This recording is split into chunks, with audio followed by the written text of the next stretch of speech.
money, my motivator. My money maker. No, I don't see them haters. So let go get the paper.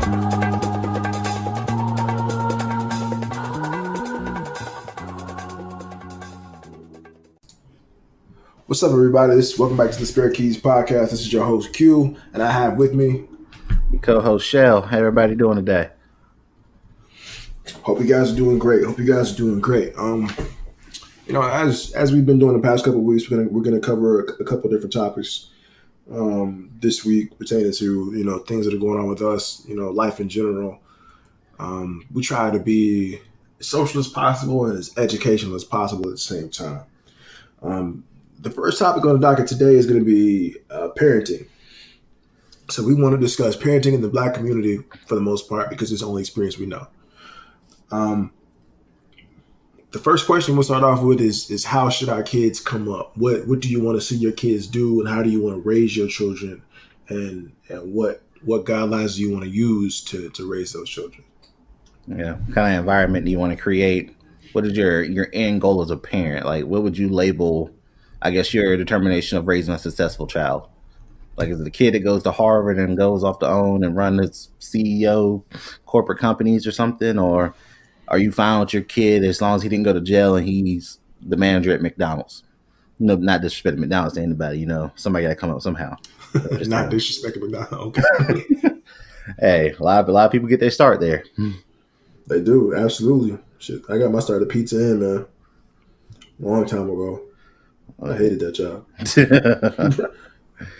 Yeah. So, like, I guess I can start us off just because the fact that I have children right now, and to me, I think my measurement of success of my kids will be them just bettering themselves. Essentially, like, I want to know that I raised kids that didn't get locked up or getting tied into the judicial system. I want to know I raised kids that are educated, and I tell them all the time, college isn't the only option, but right now it's the best option presented to them, depending on what their dreams are. Like my son, he likes drawing things, he likes buildings, he likes trains, planes, all kinds of architectural things. And I tell him, only way you're gonna get to be an architect in this world and be one of those big known architects, you're gonna have to go to college for it. I said, nobody's gonna trust drawings for a person that doesn't have that quote unquote educational background. Yeah, you can draw a nice picture and you can sketch out a building, but can you tell me how you structurally designed it to be sound and functional? That's what I try to explain to him now. My daughter, she's too young to know what she wants to be. Yesterday was a princess, today was a cop. That 3 years old, she's got a long way to go before we get into trying to narrow down her path. Yeah, Lana is very very energetic. Yes. Very passionate about a lot of things. but yeah, man, I agree. I think for the most part, kids should be given the room to figure out who they are. I think the most important thing about raising a kid, even though I don't have kids of my own, is to teach your kids how to think and not what to think. You know what I mean? Yeah. Like growing up in a certain age, right? Your things were a certain way in that time period, right? We're about to go into the new 20s, as I'm gonna call them from this point forward, because we're going to 2020. So in like 30 years, when we look back and say, well, the 20s were this, 20s were that, people are gonna ask us what 20s we were talking about. You exactly, I mean? It's gonna be crazy. So it's like the style in the 20s of the 1920s versus the 2020s is gonna be completely different. The things that happened during this era are just gonna be wildly different. There's so many things that just weren't acceptable in the 20s. As a matter of fact, me and Brenda just started watching a show called Godfather of Harlem. Yeah. On Netflix. It takes place in the 20s. It's basically about, he's basically like a black mobster. He runs a crime family in the city, but it's the 20s, right? So everybody's racist. Black people don't have rights. It's before the civil rights movement, if I'm not mistaken. But he's still running a crime family, all that. But yeah, I think the most important thing that you could teach a child is how to think, right? Because the old saying goes that you could teach a man how to fish and he'll feed forever, but you can give a man a fish and he'll only eat for a day. Yeah. Right. So that's the difference, I believe. Oh yeah, that's why I try to champion into them. I want them to have that idea that whatever they want, it can be attained. But I don't. I'm Right. not the type of parent that's going to say, "This is how you have to do it. This is your path. This is how you're going to get to point A to point B." Growing up, especially we're '90s kids. Like I said, college was forced down our throats, and college was the only way. And if you wanted to get something in life, you had to have a bachelor's degree, X, Y, and Z. And Right. now with me and you both being business owners, and me and you both, I mean, you have a college degree. I'm literally a couple classes away from having my college degree. We know college isn't necessarily the only answer, the only pathway. College is a great place to network, a great place to figure out some things about yourself if you're unsure. But Right. college now isn't the only answer to get the education and to get to the path that you want to be on as an adult. Right. Right. Because 100%, bro. I know some. It's a. It depends on what you're looking at, right? So like if you go to college, you get a degree in like art or sociology or some like something like that, right? Like you come out of college making 30 grand, all of a sudden your student loan is looking at like at least 60 grand. On top of that, is people out here. I know for sure right now guys that own their own plumbing businesses or just not even really a business, right? Because they're their only employee. They just do work around the city, Yeah. on their own dime, on their own time, making upwards of 70, 80 grand a year, man. Like just because they do plumbing work. Yeah. I think speaking of college and stuff like that, I feel like we honestly need to bring trades back. Like that would be like it needs to come back to like that high school, whatever, community college level, something. Like Right. our parents grew up having wood shop and stuff like that. Me and you went through a wood shop because we went to our grandma's house every summer, and that was some some great old summers we spent learning how to do plenty of things. But think about it: if you gave kids, maybe the kid doesn't want to be a traditional college student and get a bachelor's in accounting or something like that. Maybe they're perfectly happy wanting to be like an electrician or something. Like Right. we need to provide avenues for these people because there's trade positions that I know make 25 $30 an hour, but we don't talk about Exactly. trades, and trades are looked down upon, like the plumber scenario. Everybody always says, "Oh, I don't want to clean up nobody else's shit." No, but that Right. plumber's the reason why your pipes get to flush and your shit disappears. That guy's a very vital role in what happens in your house. Right. In everybody's house. Everybody's house. Whether you live in an apartment or whether you live in a house, whether you live in a flat, whatever it is you live in, if you have a toilet, you need a plumber, 100%. Exactly. So that's when we talk about like our parenting styles. Yeah, you can be hard on your kids and say this is your only avenue, but if you don't give a kid options, I think too often as parents we take away options too early. Like I've caught myself where I've had to make sure that I don't try to put limits on my 9-year-old because, like I said, he's the Right. kid that I know if he really wants to be, he can be an architect or something like that. And there used to be times where he would point out buildings and point out stuff, and just because I don't want to hear about it, or it doesn't, I ain't gonna say don't want to hear about it, but just because it doesn't interest me the way it interests him, I shouldn't try to dull his shine on it. Like if he likes looking at how things are structured, I should promote it for him. I should help him source it. I should be like, oh, you like water towers and radio towers and satellites? I should take him to the library. Here's a book on this. Let you read on it. Let you get educated on it. Don't sit there and be like, hey, shut up. Can you go do something else? Can you go play outside? I don't like, no. We need to cultivate our children Right. and, Cultivating the courage. and let them grow and let them develop. When I was growing up and I was younger, I used to want to work in the zoo. That would have been like my dream job growing up. Like watching Steve Irwin and Jeff Corwin and all them people when we were growing up on Animal Planet. Like I Man, too wanted to soon, work bro. Too soon. oh, I know. I want to do those things, man. But as I grew up, my interests changed and stuff like that. And now I have a plethora of animal knowledge because of all the animal books I read. But you'll never catch my black ass like in a safari trying to pet a lion. No way, bro. No way. Could you like, bro, low key though, you see the videos with like the Africans be snatching up lions or whatnot. I'm like, yo, how did they get us, man? I'm like, how did they get us? bro. But I mean, I was like, that's how you know it was other Africans that sold us into slavery, and not just us getting caught up by the colonizers. Oh It yeah. had to be some other Africans. Shiny objects, gold, silver, money rules it all. Right. Oh, what was it? Was another topic as far as raising how to come up. Boom.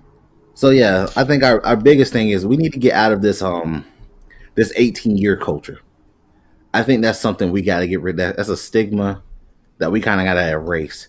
Like how What do many you mean times, by? because like how many times have you heard period in life growing up when you 18, you either gonna ship up and do what I want you to do, or you gonna get the hell out of my house. Or when you 18, you out the house. Everything cuts off at 18, 18, 18. At least in a black household, we are like at 18. Once you're 18, our You got level to of get support out. with you, it Either you get out, or you start gone. paying bills. Yeah. So like I think we have to erase this 18 stigma. Yes, at 18 legally, your child is grown by the determination letter of the law. He means he's old enough to be held responsible for his actions. But at the same time, at 18 years old, compared to my 21-year-old self, compared to my 25-year-old self, there's so much developing and growing that still has to happen in that time span. And we need to know, our kids need to know that during all that learning, they can still come to us and it didn't just stop at 18. Right. Exactly that. It's funny that you said it actually, bro, because it's like any age under 18, your parents will tell you to do something and they'll say, because I said so. Then when you turn 18, it's like, all right, at least in some households, when you turn 18, you immediately got to get out the house. Like, you got to get a job or get out the house. Either you start paying bills or you gotta find your own place. Yeah, Which if you ain't paying bills by that point, how you gonna find your own place? Let's be honest. exactly. And that ties into this. How many parents are teaching life skills at home? Like we speak about it like we weren't really taught financial literacy from a standpoint. Nobody showed us how to really balance a checkbook, or I mean, they might have talked about saving your money, but they never told you what you're saving your money for. For what to do with it Yeah, after, yeah. we never been really spoken to about investing in anything. Like we've never got taught how to make our money work for itself. We were just told money's important, save your money, and that was about it. So like we got to get to a point where your kid, let's say your kid's 13 years old. You stay in the neighborhood, you buy a lawnmower or you have a lawnmower, and your kid, you say, hey, ask your neighbors like $20, $25 want your grass cut. So say your kid spends his whole summer cutting yards for your neighbor. Say he's a managed to save up $500 from cutting yards all summer. Now Right. what? Most of the time, as a parent, well, you got your $500. It's August, back to school shopping. Go buy whatever you want, and then they're getting a pair of Jordans, a couple of Nike items, and like two other things, and $500 is gone, and he's got six things to show for it. Why not say, okay, look, now you got $500. Let's go get you a bank account. Now you got your bank account. This is the minimum that should be in your bank account. This is X, Y, and Z reason here.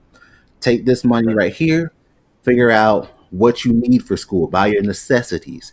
You need clothes and stuff like that. You're my child. I can help you out with that. We're going to get clothes. We ain't buying Jordans because there ain't no point of you going to school at 12, 13 years old wearing a $150 shoe.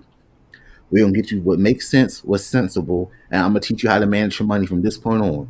We're gonna try to make that $500 you earned over the summer last you to next summer so you can invest and cut more yards and do more work and make more money. Like we're gonna turn by the time my kid goes from 12 to 18, I want to see the money in his bank account damn near quadruple itself plus some.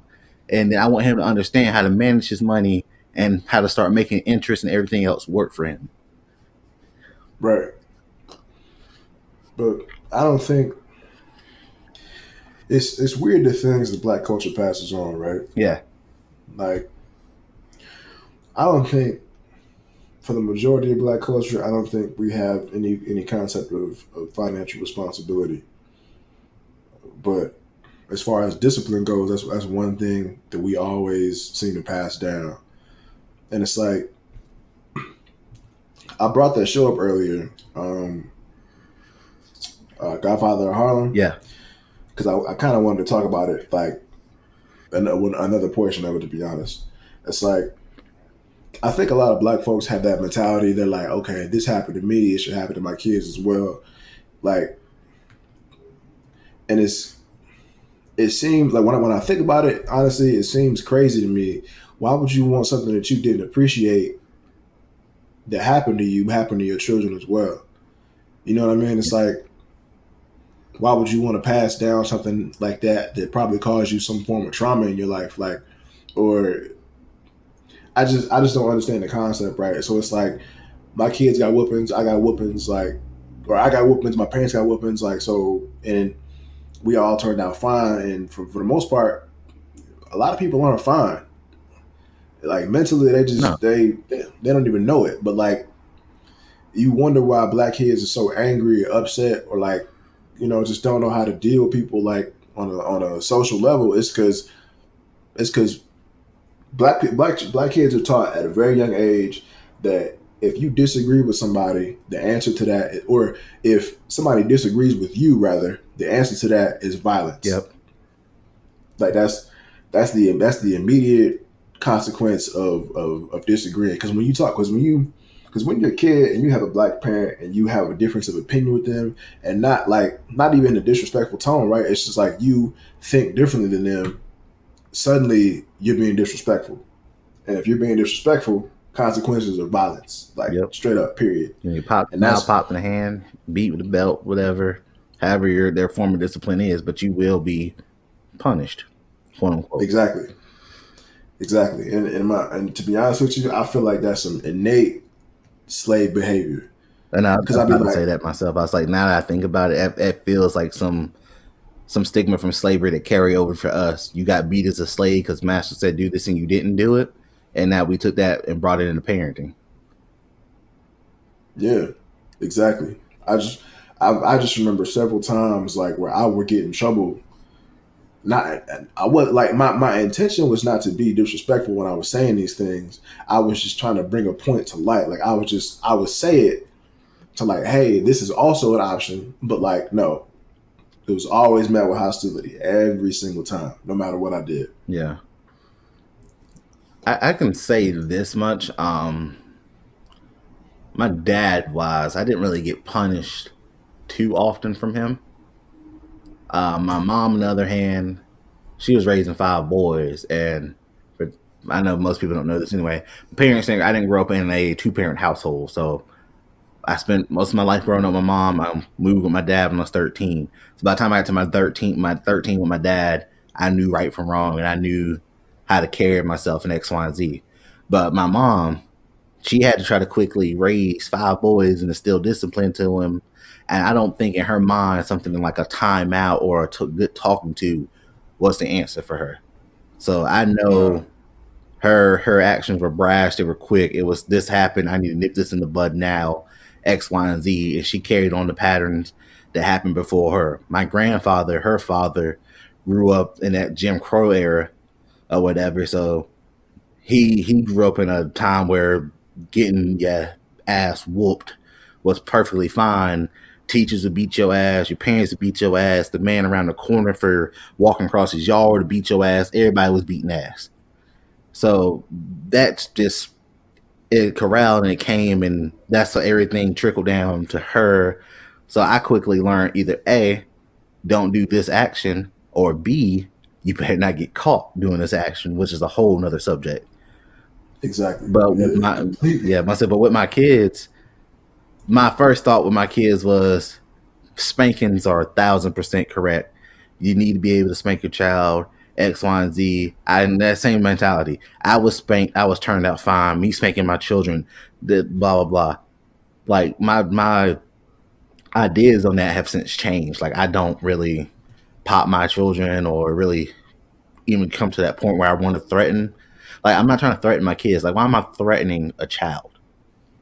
Exactly. So like Exactly. I found different forms of punishment, whether literally it's either standing in a corner or I'm making you do math or I'm making you read or I'll make him do like my son for instance. My go to thing with him is body weight exercises. I'll make you hold a squat in the corner.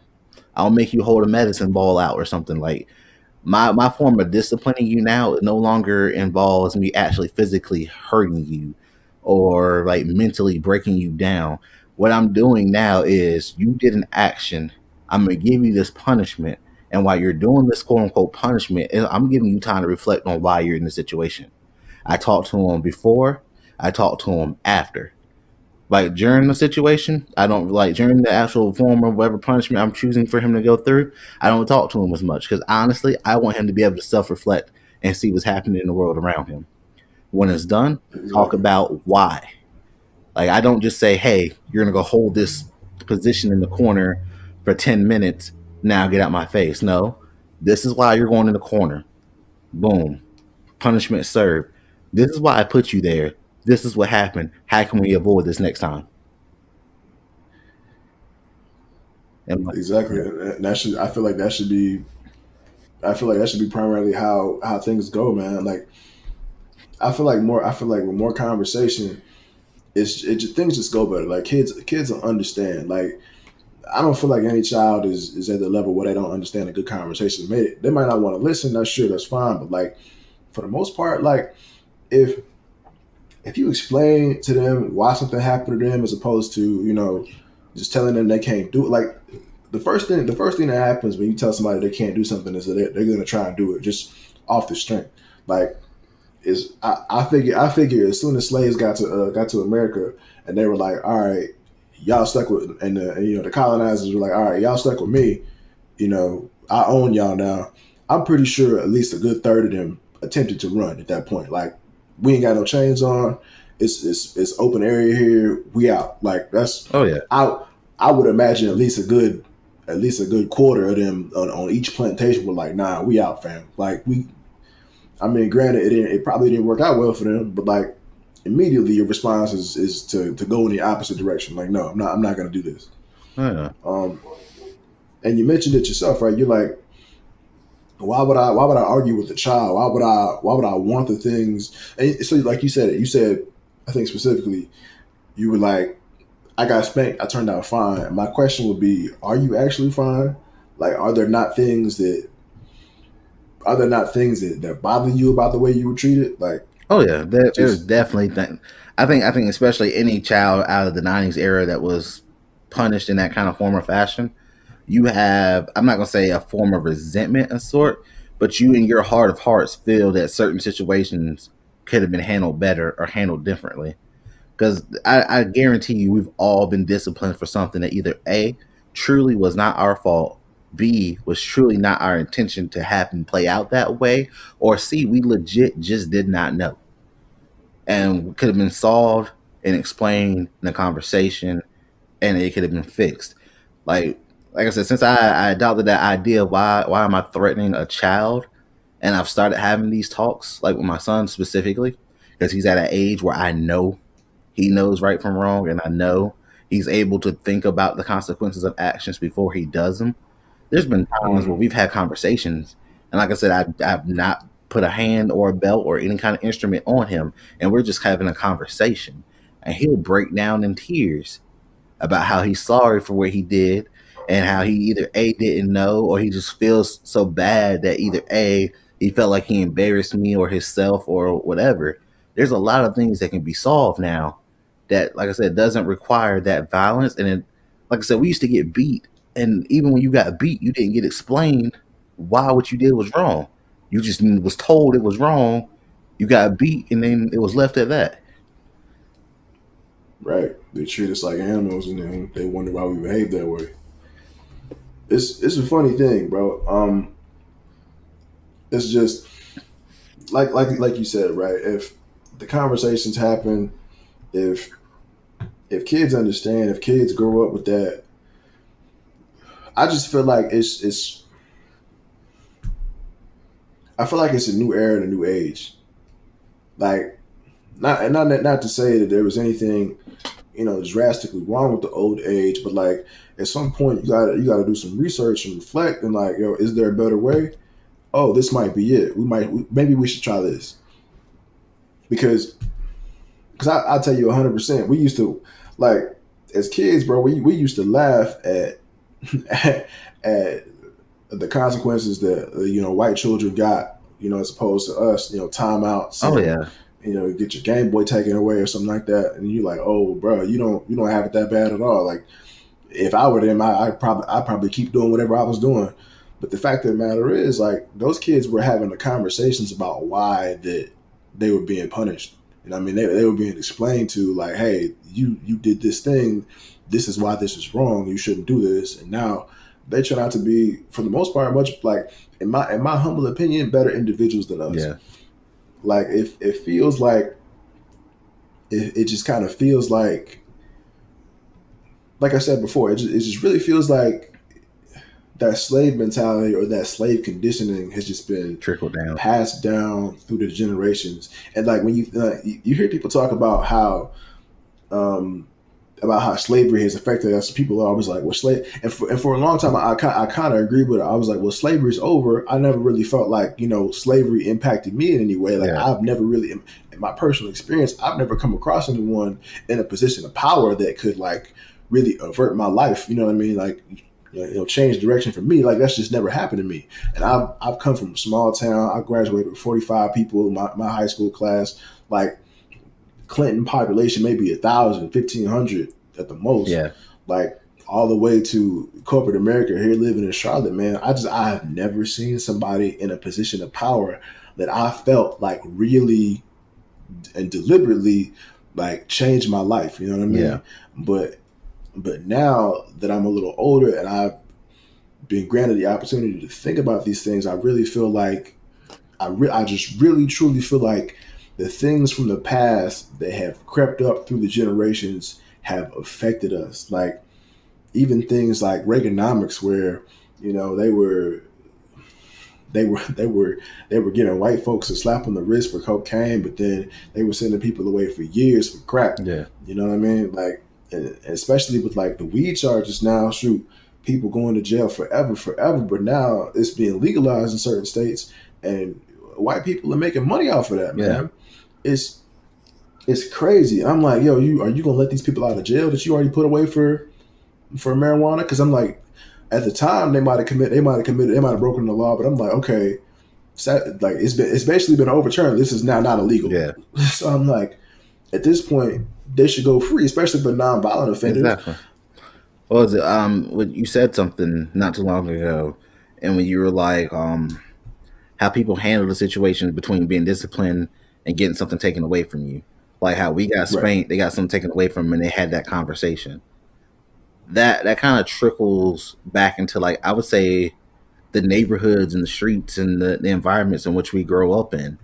Like think about how many times people have had their conversations. You've had these talks. You discuss right from wrong, and you had the chance to reflect and move on and evolve from a situation. Versus how you got in trouble for X, Y, and Z. You got spanked. The topic never got brought back up again because you weren't allowed to question it again. One, and two, you weren't going to question it again for fear of consequences. Now you go Exactly. outside and you have a disagreement outside. And like you said, we've only seen disagreements lead to violence. Where's the Violence. most violence happening? In impoverished neighborhoods. Impoverished neighborhoods, minorities. We are systematically the minorities in a lot of these places. And the only way we've been taught to deal with things is through violence because we do not conversate.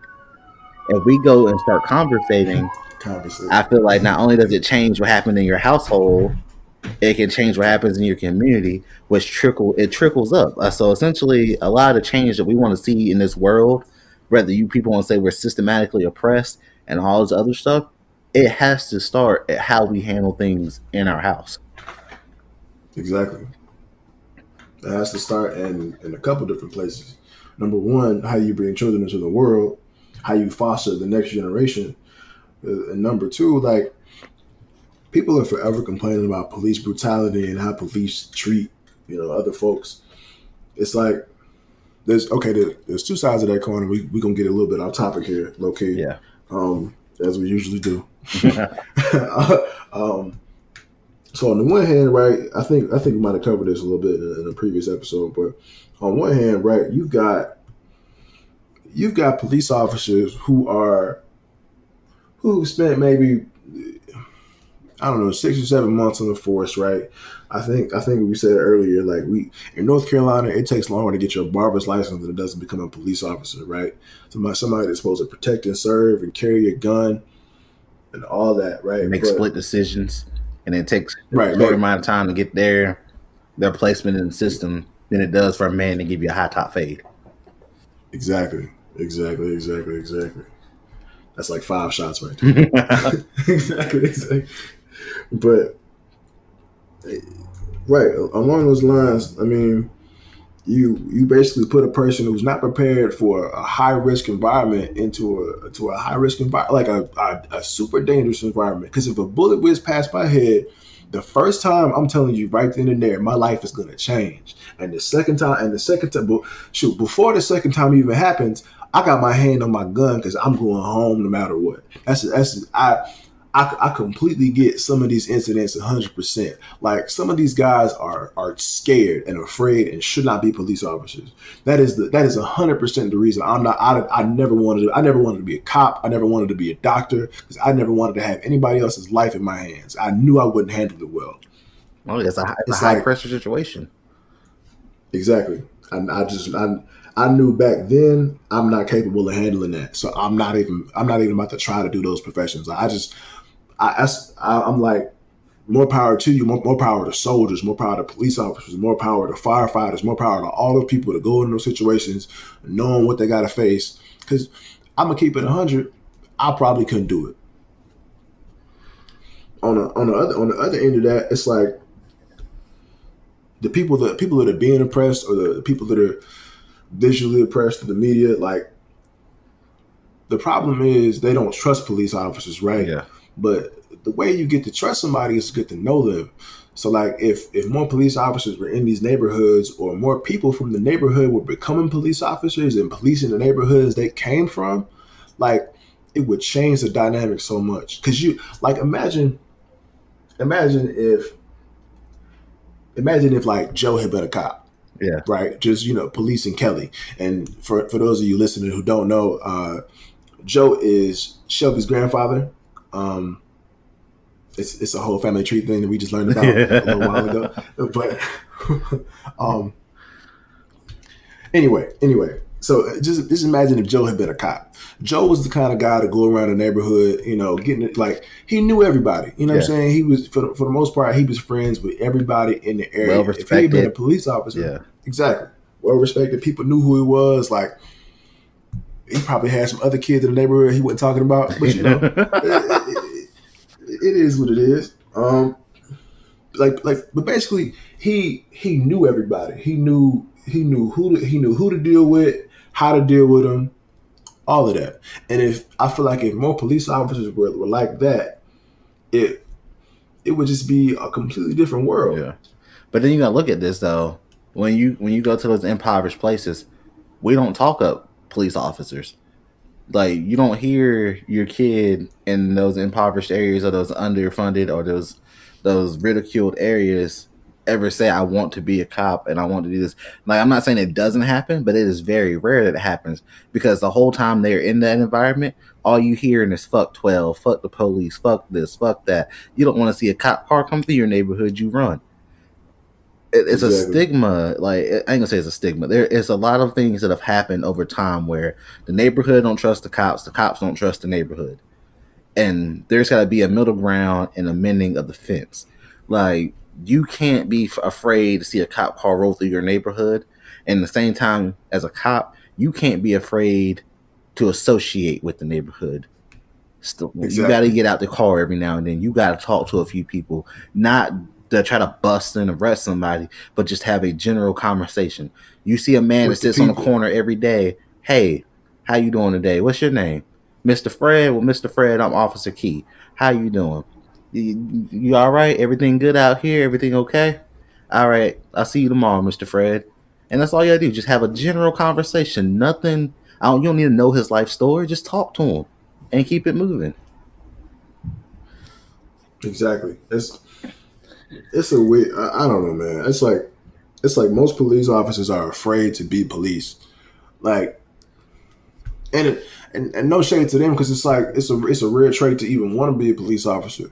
And I got a homeboy who shall remain unnamed, but for lack of a better, like he wants to be a Yeah. cop. He's a white guy, longtime friend, great dude. Just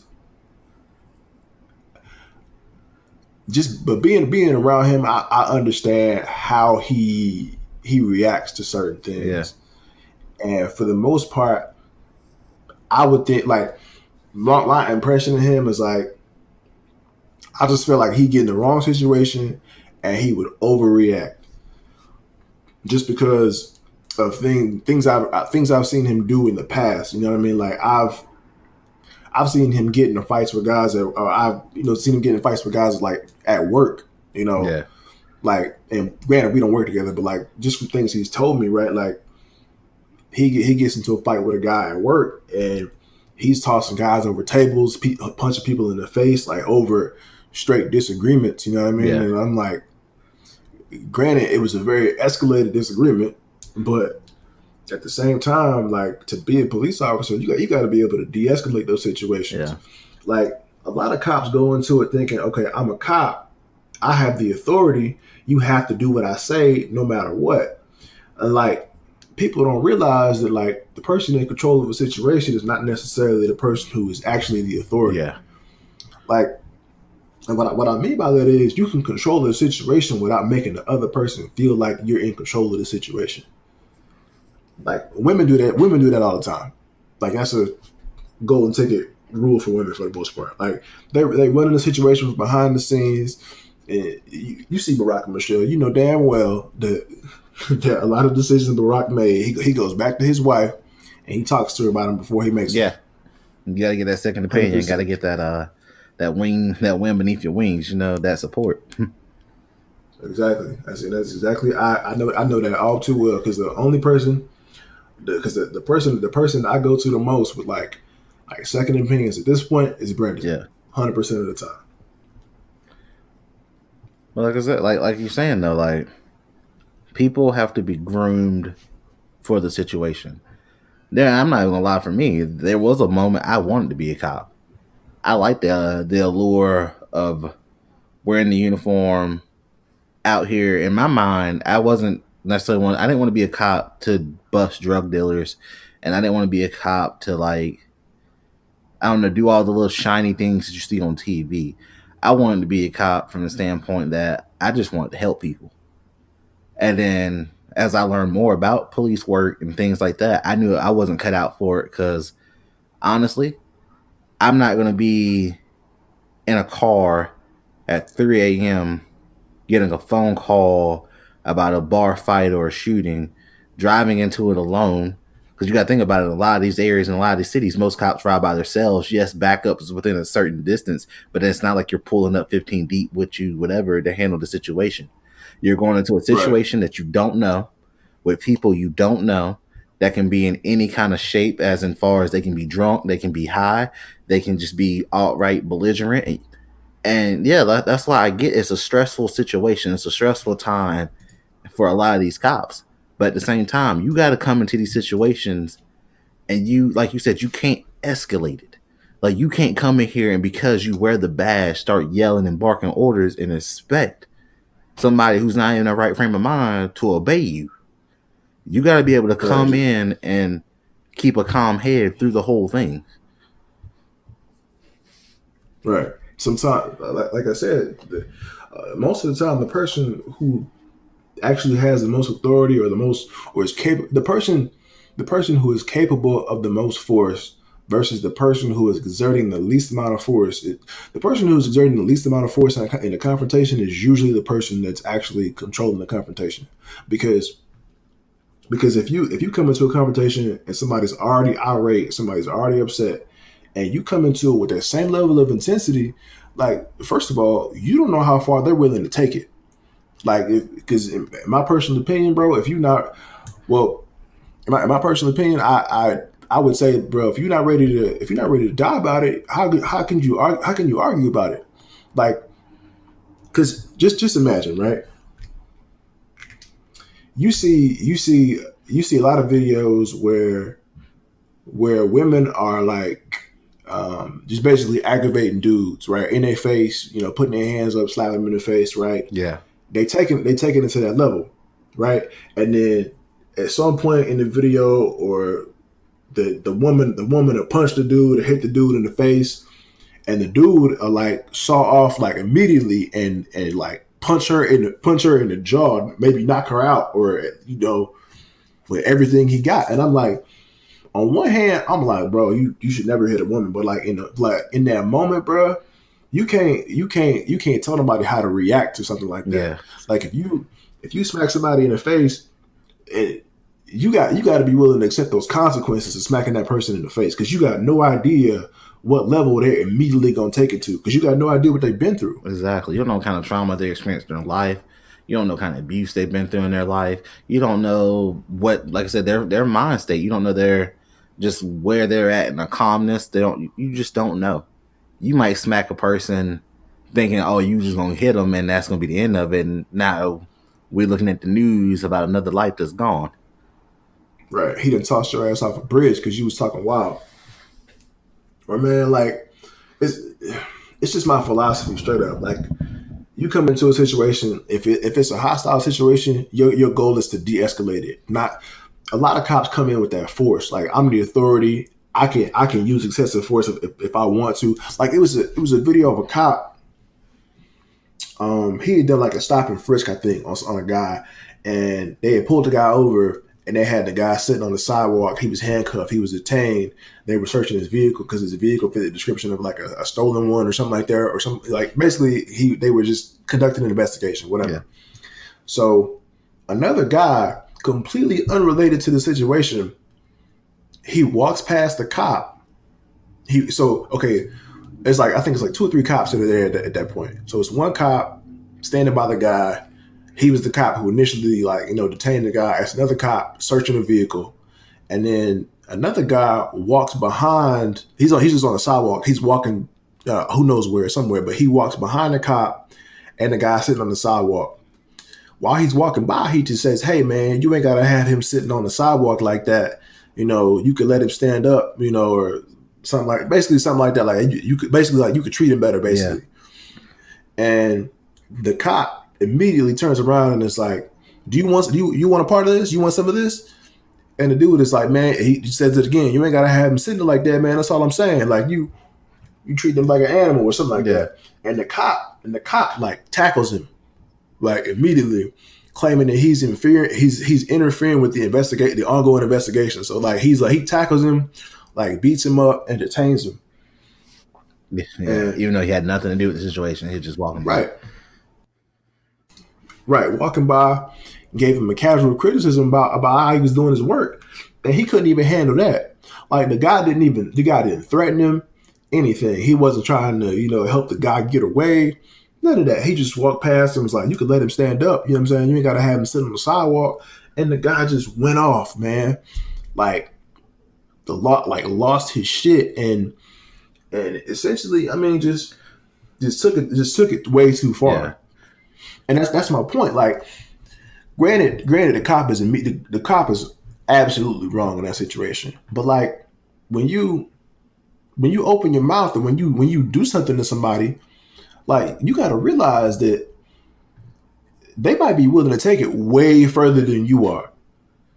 And that is the risk that you take every time you open your mouth, every time you get road rage at somebody, or get out the car, do all of that. I'm like, yo, some of these people are crazy, straight up. Yeah.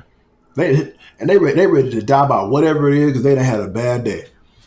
That's honestly reasons why I used to have bad road rage. Like, you driving too slow or you cut me off. I was the type of person, I'm gonna blow the horn, I'm gonna flick you off. It got to a point, man, the name of that serious.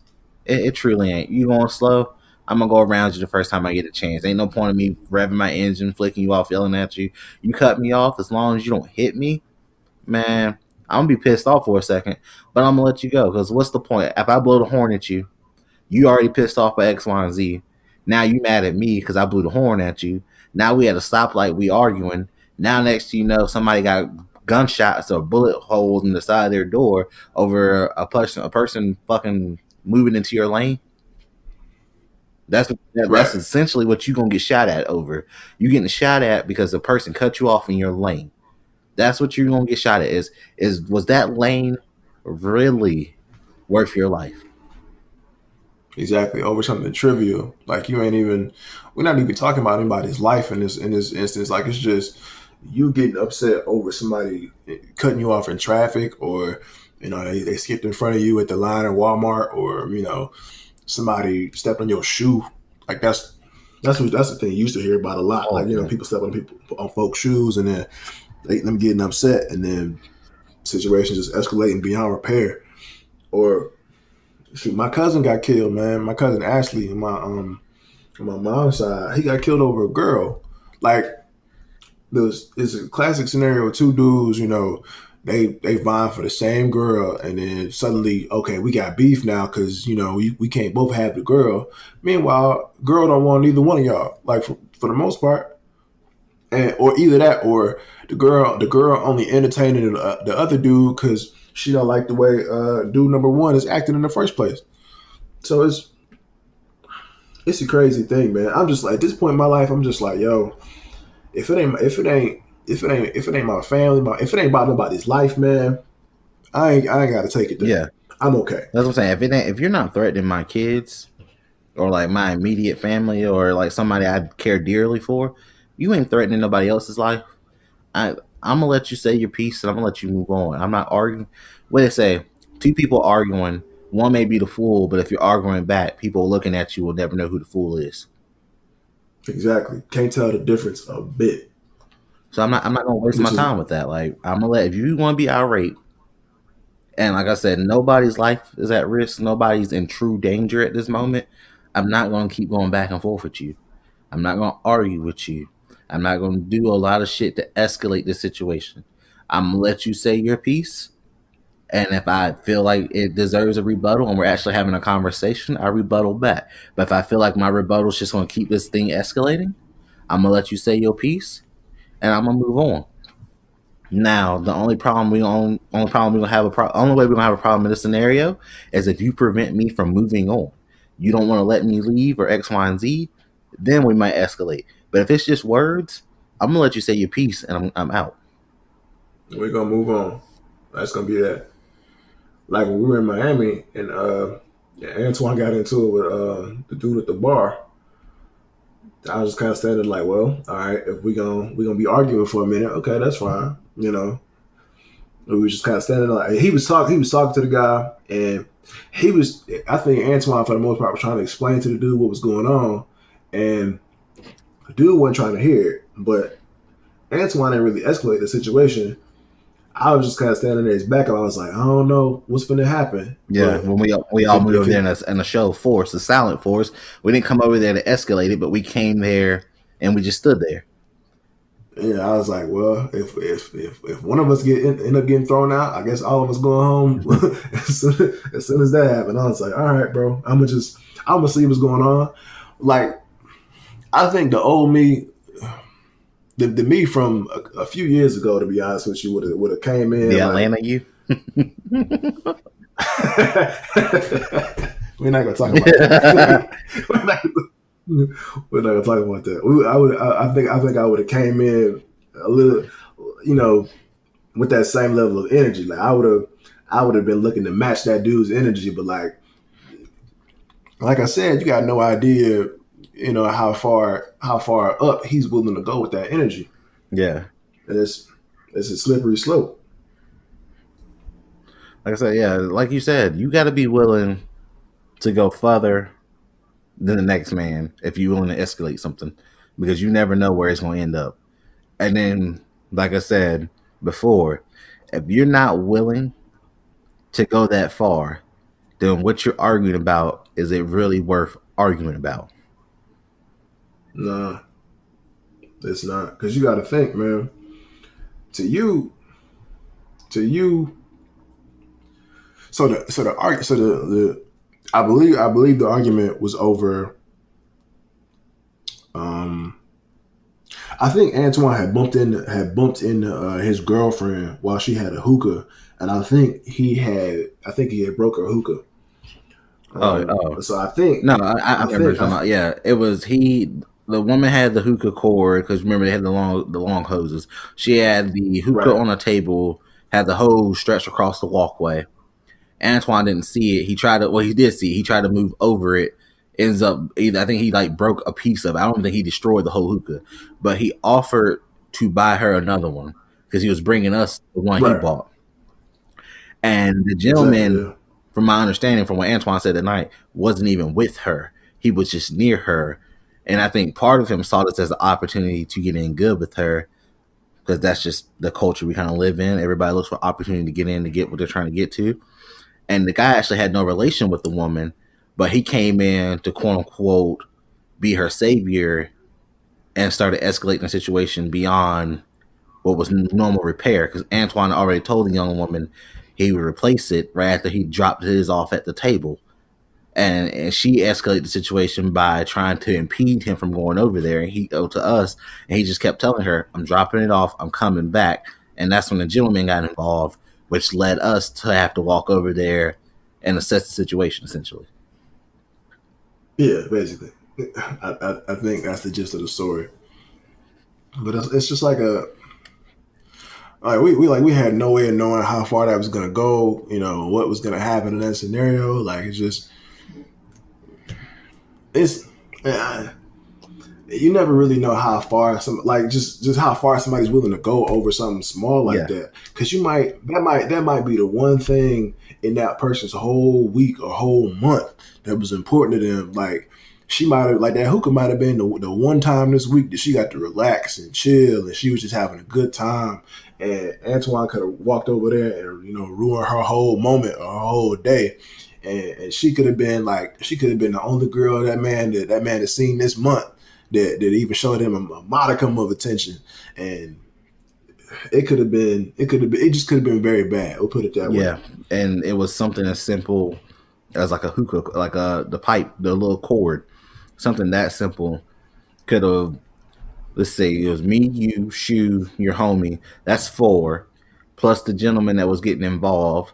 So that's five. And if he had anybody there with him, that's five or more lives that would have been altered that night, depending on the actions of just letting something escalate. Right. Not to mention everybody was within like 2 or 3 feet of us. You know what I mean? Because if five people get into an altercation at the bar, like, see, how does security know who's who and who's doing Yeah. what? Because when security comes over there, they're gonna start detaining everybody in the vicinity. Like, no, no, no, break it up. You know what I'm Yeah. saying? It's just gonna turn into a bad night for everybody around us.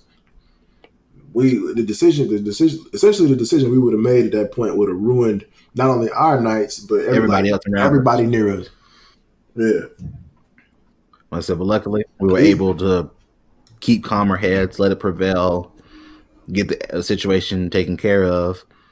Nobody was injured, no punches were thrown, conversation was had, and we were all able to move on. But that's the biggest key. Conversation was had. right, exactly. The words prevailed. Also, security popped over there and told them niggas they had to move. Yeah, that was a part of it. Yeah. Um, but yeah, that's the gist of it, man. It's just I think the base topic we're talking about is traditions in Black culture that shouldn't be passed along, Yeah. right? So like, it's just that because on top of that, right? I'm gonna segue back into what we were just talking about. I guess like like you never know like what type of environment he was raised in, right? So his first he might be one of those guys. His first response to something is straight violence, Yeah. right? A lot of people don't evolve past like their like late teenage years. You know what I Yeah. mean? A lot of people, especially those people that didn't go to college, are for the most part still living like they're in high school. Like they don't really, especially if you're like from a small area or like you never experienced like different cultures or different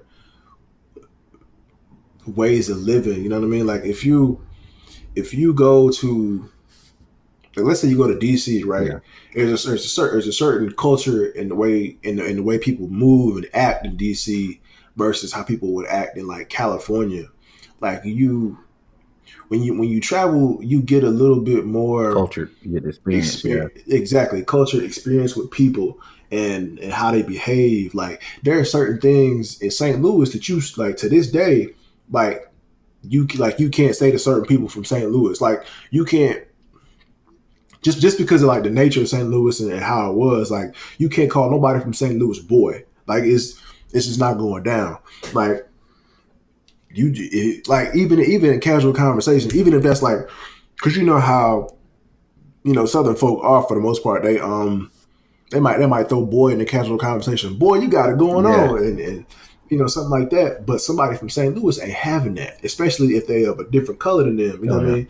Like it's just they just don't respond well to that, just because of how they've been treated in St. Louis by people that use that word in a different terminology. You know what I'm saying? Or different with a different meaning behind it. yeah. And like I said, so like you can't say boy there.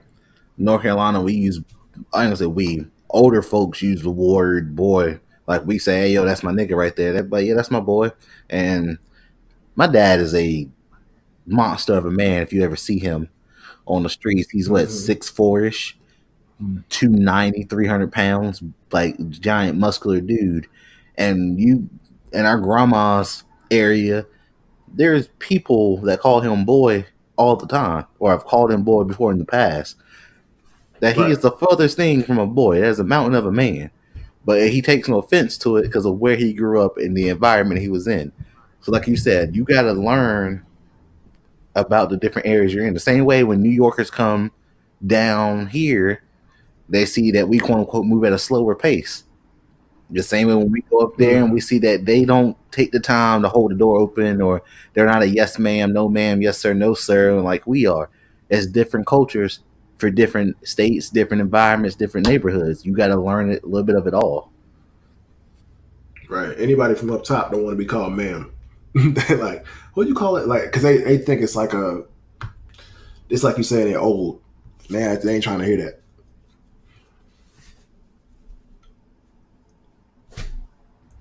It's like it's a big cultural difference in terms of how you say things, what you say, just how people understand for the most Yeah, part. but that's kind of like I think the blessing in disguise of a lot of people. Like once you start getting outside your neighborhoods or outside your hometowns and your home cities, and just being cultured essentially. Like me growing up in New Bern, North Carolina, it's country ish. We spent a lot of summers in the middle of nowhere at our grandma's house. Um, so I had a thicker country accent compared to a lot of people that live in New Bern. So they didn't feel like I was from New Bern, even though I was raised there.